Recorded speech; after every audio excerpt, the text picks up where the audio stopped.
இன்னைக்கு நம்ம என்ன பார்க்க போறோம்னு பார்த்தீங்கன்னா, நாங்கள் போட்டில் எப்படி கருவாடு மீனை காய போடுறது தான் நீங்கள் பார்க்க போறீங்க. வாங்க பார்க்கலாம்.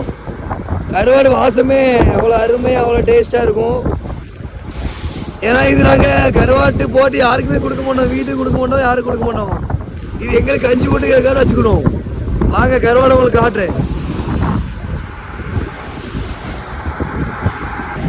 பாருங்க, ஒரு கருவாடு கீழே விழுந்து கிடக்கு.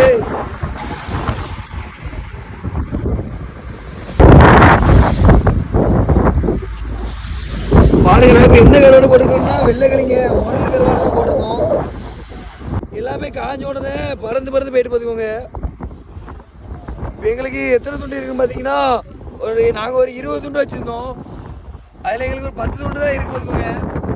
மிச்சம் எல்லா துண்டுமே பறந்து போயிட்டு நினைக்கிறேன். ஏன்னா காற்று நேற்று வர மாட்டதுனால பறந்து போயிட்டு நினைக்கிறேன். கிடச்சது இவ்வளோ தான் முரல் துண்டு. இது நகர மீன் தான் வச்சுருக்கோம். இன்னும் காயில் பார்த்துக்கோங்க. இது இன்னும் காய 2 நாள் ஆகும். வாங்க நம்ம முரல் எடுத்துகிட்டு இருந்தாலும் கீழே போயிடும்.